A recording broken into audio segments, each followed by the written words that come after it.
Magandang araw sa lahat at kayo po ay nakikinig, nanonood dito po sa Pinoy Chess Podcast at ang ating pag-uusapan mo mga koys ay patungkol sa freestyle chess. Ano po, kakaiba itong pangalan tong freestyle chess. Yung wordings niyan po na ginamit, last year lang po yan na nag-exist. Yan po ay ipinangalan ng founder, ng dalawang founder ng freestyle chess. Doon po kinuha o galing po sa kanila ang tawag na freestyle chess. Yan po ay si Super Grandmaster Magnus Carlsen ng Norway.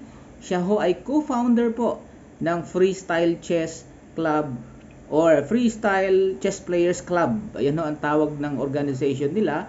Ang kapartner po niyan mga koys ay isang German billionaire ho. Kung hindi ako nagkakamali, billionaire or millionaire siya. Siya po ay si Butner. May kompleto siyang pangalan pero mahirap tandaan. So tinandaan ko na rin. Pinakamadaling tandaan sa pangalan niya po, yung apelyido niya. Si Butner, isang German entrepreneur o businessman. So silang dalawa ho ang nagpauso o nagtawag ng freestyle. Kasi po yung dalawang yan ay nagtatag ng isang organization. Kung tawagin po nila ay Freestyle Chess Players Club. Pero wag muna natin hahalukhayin ang patungkol diyan sa kanilang organization na itinayo. Madadaanan din po natin maya-maya yan sa ating mga discussion. Unang-una po, ano ho ba itong freestyle chess? Bakit freestyle yan? Ang freestyle chess po ay ano lang po yan, revised name. Ang pinaka-original po talaga dyan mga koys ay ang Fischer Random Chess. Kung natatandaan nyo, alam ko marami po sa mga chess players sa buong Pilipinas at sa buong mundo kung sino at ano ang Fischer's Random Chess. Para po dun sa mga hindi pa masyadong nakakaalam. Ang Fischer Random ho ay kinuha sa pangalan ni Bobby Fischer.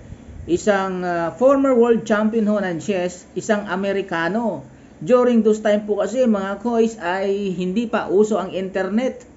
At puro lang po radyo noon at television. Wala pang internet noon. At puro lang libro ang mga nakikita o nababasa nila nung araw. At talaga namang namamayagpag ang mga Russians sa panahon na kung saan ay nag-champion, nag-world champion si Bobby Fischer. So doon po kinuha yung pangalan niya na Fischer. Pero ano naman po itong random?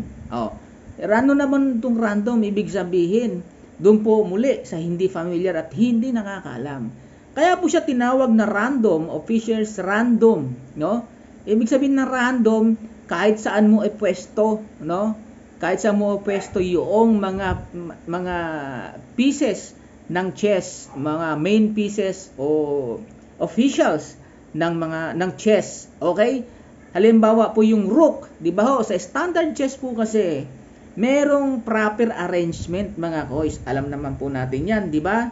Sa side ho ng queen, meron rook, knight, bishop, queen. Tapos king, bishop, knight at rook uli.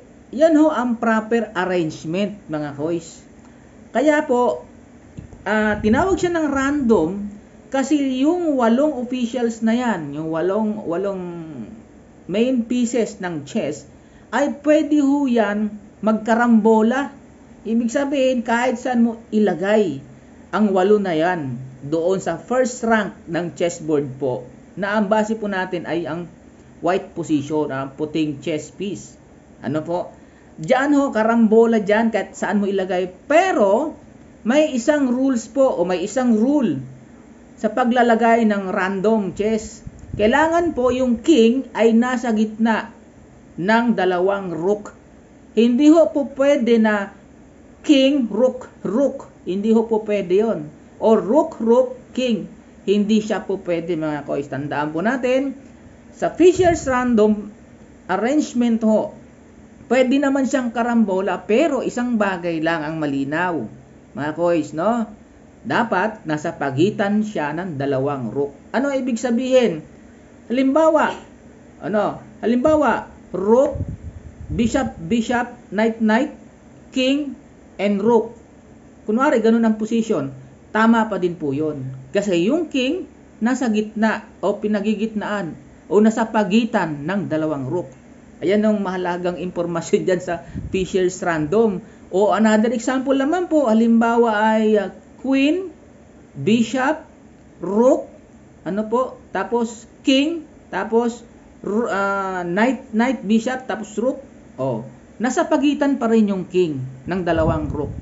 Okay? So maliwanag po yan ha. Yan ho ang Fisher's Random. Diyan ho kinuha originally yung pangalang freestyle. Pero bago nakarating sa pangalan na freestyle mga kois, ay dumaan muna yan sa Chess 960. Ang sumunod po kasi sa Fisher's Random ho, ay tinawag nila itong Chess 960. Kasi sa panahon po ni Bobby Fischer, wala pa namang computer nung araw. At unti-unti ho nag-evolve ang technology. At nagkaroon ng mga computers na may kakayahan para mag-calculate po ng different positions ng Fisher Random. So nagkaroon ng siyempre nag-develop ang technology, umiral yung software programming.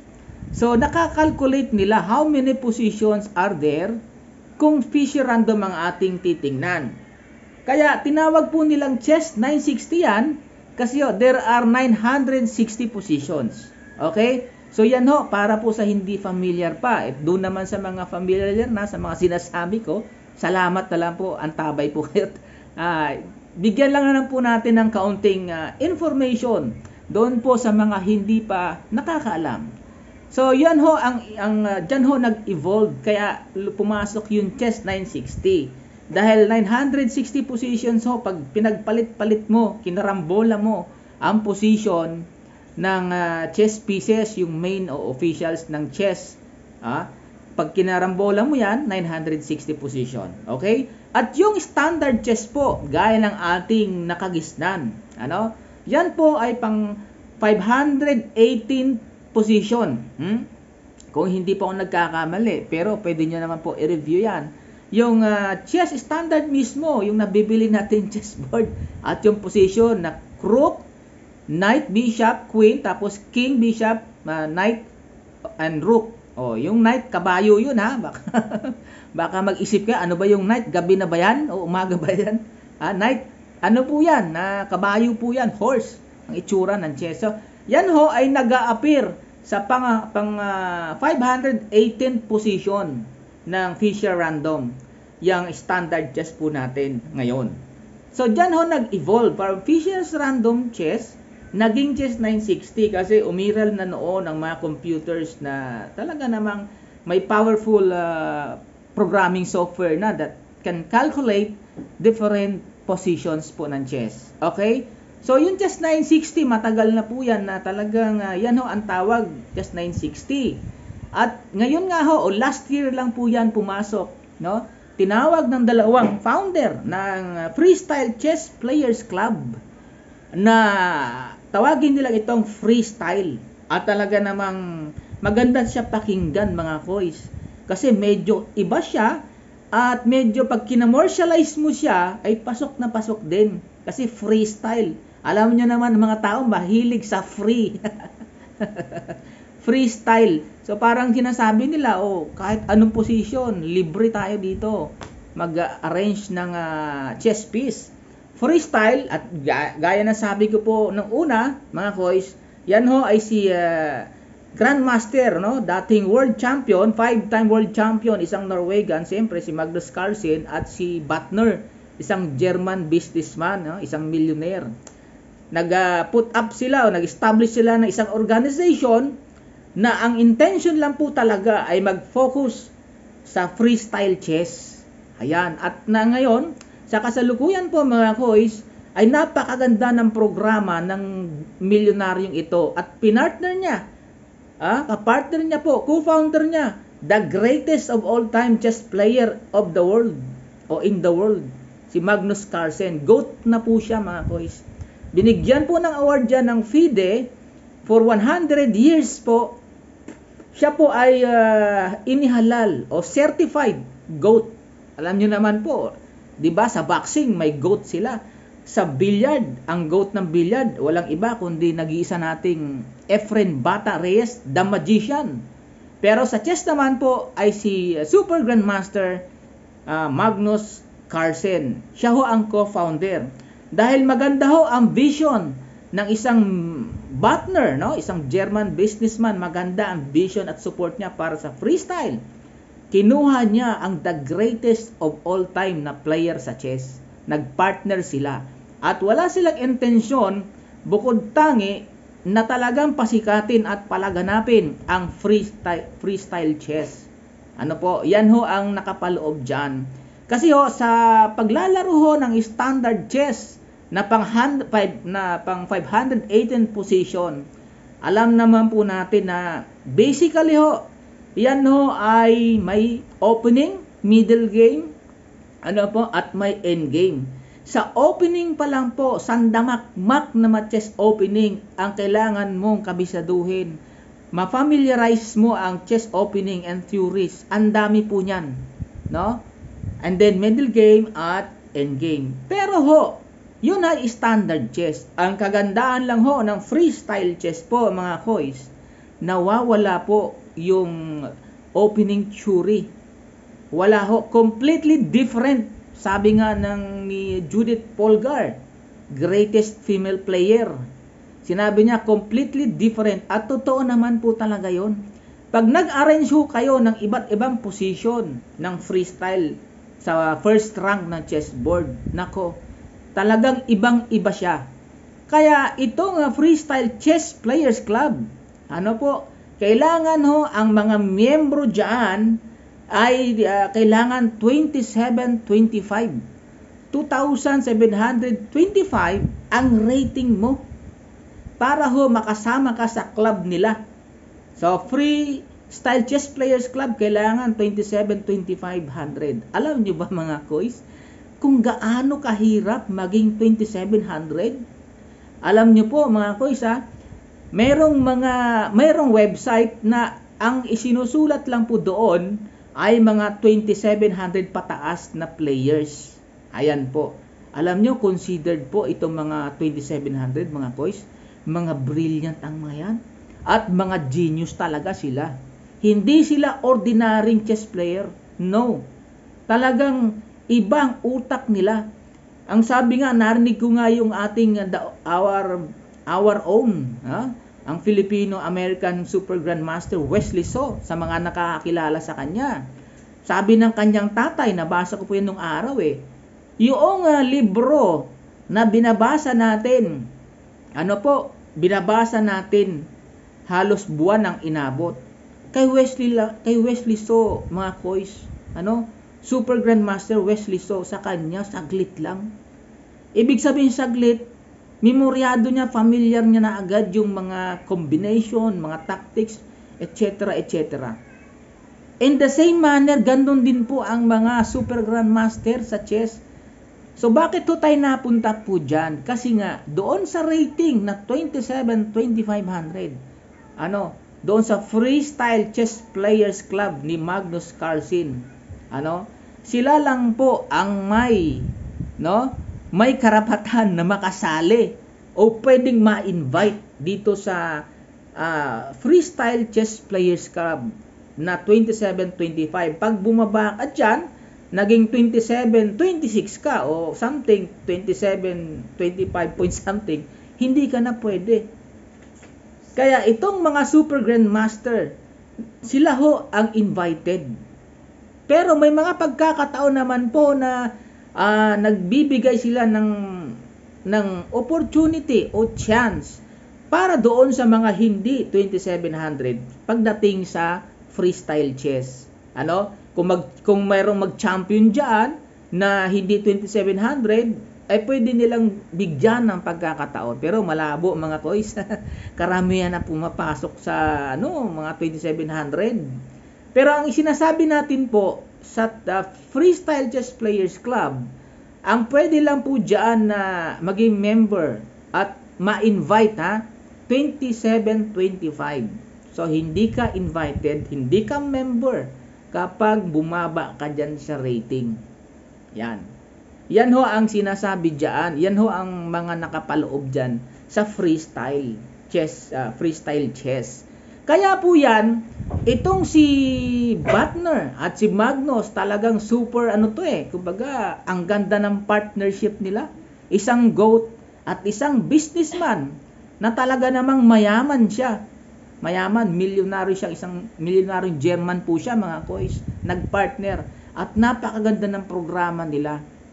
Magandang programa kasi nga malalaki din ang mga papremyo nila mga koys. Ngayon, itong freestyle chess po, sa mga hindi pa po nakakaalam, magkakaroon sila ng limang super tournament sa iba't ibang places all over the world. Nauna na po dyan ay sa Germany. Tapos susundan po yan, hindi ko alam ang pagkakasunod-sunod, pero alam ko sa Germany ang pinakauna nilang freestyle Grand Slam. Ayan. Una sa Germany, tapos sa France meron din sa New York, meron din sa Cape Town, Africa, at panglima sa India. So 5 po yan. Yung 5 Grand Slam location na yan, dyan magaganap ho ang freestyle chess. No? At kung sino man po ang pinakamalaking points sa buong 5 na Grand Slam, freestyle Grand Slam chess, siya ho ang magcha-champion. Ito ngayon mga koys ang issue. Ang gusto kasi ng freestyle chess ni Magnus Carlsen, ang gusto po nila, dahil po yan ay Grand Slam. Tinawag na lang po ng Grand Slam yan eh. Medyo sila kumambyo eh. Bakit? Ayan, yan ho ang i-discuss ko sa inyo. Kasi ho, yung freestyle, gaya ng sabi ko po, meron siyang 5 location. Ano mga koys ha? 5 location po siya na doon isasagawa yung event. Ngayon, pagkatapos ng 5 Grand Slam na yan, mga koys, no? O tanggalin natin yung Grand Slam na lang yan. O, yung hindi pa sila nag-aaway ng FIDE kasi merong conflict po yung dalawa eh. So, ang gusto ng ni Butner at ni Magnus Carlsen sa 5 ng tournament na yan, kung sino ang pinakamataas na point, siya po ay tatawaging World Champion ng Freestyle. World Champion na Freestyle. Doon mga koys pumalag ang FIDE. Kasi nagkaroon na nga ng smooth negotiations yung dalawa. In terms of different, sabihin natin, magkakaiba ng mga programa. Pero, pagdating doon sa salitang World Champion, pumalag ang FIDE. Hindi sila pumayag. Hindi sila pumayag. Kaya ang nangyari po noon, naging Grand Slam na lang tinawag. Pero bago naging Grand Slam yan, nag-umpisa muna yan sa negotiation at hindi sila nagkaintindihan o nagkasundo na gamitin ng Freestyle Chess Players Club ang World Champion. Sabi ng FIDE, kami lang ho ang dapat na gumawa ng World Champion. Walang ibang makakagawa niyan kundi ang FIDE. Hindi papayag ang FIDE na tawagin ninyong World Champion kasi magkakaroon ng legal complications yan, no? O legal implication. So magkakademandahan sila kapag nagpilit sila Magnus Carlsen na tawagin ang World Champion na freestyle, hindi sila papayagan ng FIDE. Okay mga koys? Yan ho yung mga nakapaloob dyan sa mga negotiation ng freestyle. Ang nangyari po kasi dyan, sige, sabi naman ni FIDE, kung talagang matigas kayo, kayong freestyle, kung talagang hindi kayo papipigil sa sinasabi namin, ay di pumirma na lang yung mga players ng waiver. Na ang waiver na yon mga koys, hindi nasasali ang mga chess players sa World Championship ng FIDE kung sila po ay magpa-participate sa freestyle ni Magnus Carlsen. Grabe ano? Yun ang ginawa ng FIDE. Kumbaga si FIDE parang ang dating sa iba, blackmail ang mga players. Siyempre, to the rescue ang freestyle. Hindi naman, ayaw naman ng gano'n na iba-blackmail ang mga chess players. Siyempre, hindi papayag ang freestyle. Kaya, kumbaga kumambyo ang freestyle. At sa ngayon, sabi nila, for the meantime, hindi nila gagamitin yung world champion. Kaya pumasok po dyan yung freestyle chess Grand Slam. Yan ho ang kasaysayan dyan. Yan ang nakapaloob. Ewan ko ba bakit ang FIDE ay pinagdadamot yan, no?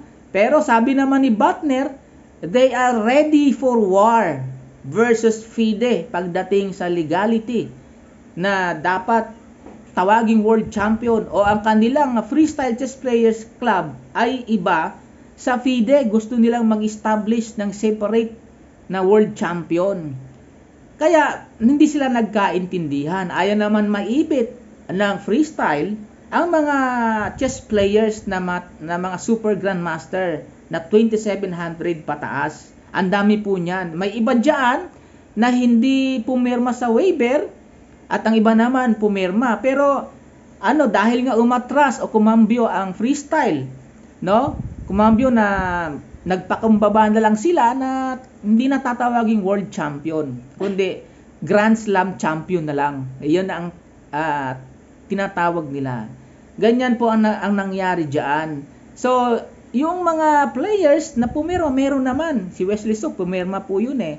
At saka si bagong world champion, the youngest world champion na si Gukesh from India, pumirma din po yun eh. Pero baliwala na yung pirmahan kasi nga, hindi naman pinagpilitan ng Freestyle Chess Players Club na tawaging world champion yung mananalo sa 5 Grand Slam sa iba't ibang kontinente o iba't ibang lugar, sa Germany, sa France, sa New York, sa Cape Town, Africa at sa India. So ngayon, nagtuloy-tuloy ngayon at una na nga po dyan yung freestyle sa Germany na kung saan po ay nanalo dyan yung kanilang pambato, si Keimer. Si Keimer po ang Super Grandmaster number 1 sa Germany. Tinalo niya po si Magnus Carlsen at ang world number 2 na si Caruana. Siya ho ang bagong ang nag-champion dyan sa freestyle. Kaya ho nagkaroon ng mga ganyang usapin. Pero mga koys, kayo ba, payag ba kayo na magkaroon ng separate organization exclusively for freestyle? Payag ba kayo o hindi kayo payag? Yun yung mga tanong dyan. Pero kung akong tatanungin yun, payag ako doon. Bakit kamo? Simple lang ho ang logic ko. Sa World Boxing Organization nga, merong mga iba't ibang organization. Tama po ba? World Boxing Organization, World Boxing Association, International Boxing Organization, dami niyan eh. Ganon din naman po sa tennis. No, sa tennis, may sikat nga organization, pero marami sa lang mga organization sa tennis. 'Di ba? Ganon din po sa billiard. Bakit pagdating sa chess sosolohin ni FIDE? Yan ang sinasabi ni Butner. Hindi dapat sinosolo ng FIDE ang market, no? Bawal 'yan sa batas ng Switzerland kasi ang headquarters po ng FIDE ay nakabase sa Switzerland. So bawal yan na sabi nila bina-blackmail ang mga chess players, tapos bawal yang ido-dominate mo yung market. Bakit hindi po pwede magtayo ng organization? Pero sabi naman ng FIDE, mabibigo lang kasi maraming mga nagsubok dyan, si Fischer at saka si Garry Kasparov, dating world champion. Hindi rin nagtagal, hindi ho na-sustain yung organization. Bumagsak din, nag-fail din. Yan ang pananaw ng FIDE. Pero kung pinayagan sana, bakit hindi nila subukan muli? Bigyan ng pagkakataon, magtayo ng organization exclusively for freestyle. Kasi wala naman ako nakikita dyan na problema. Maraming nga mga sports, di ba? May mga organization na separate. Pero same pa rin sila. Sa boxing, sa billiard, sa tennis, iba-iba eh.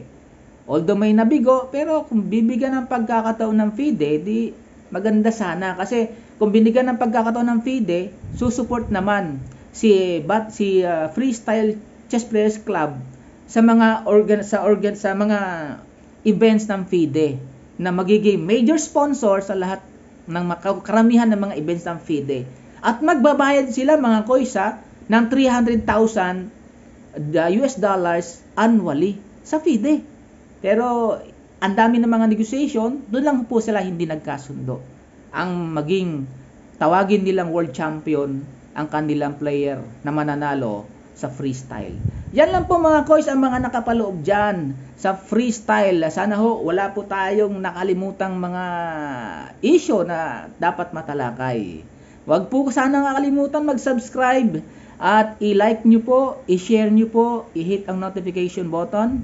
Maraming salamat po sa inyo. Magandang araw sa lahat. Ito po ang Pinoy Chess Podcast. Salamat po. Ingat po kayo.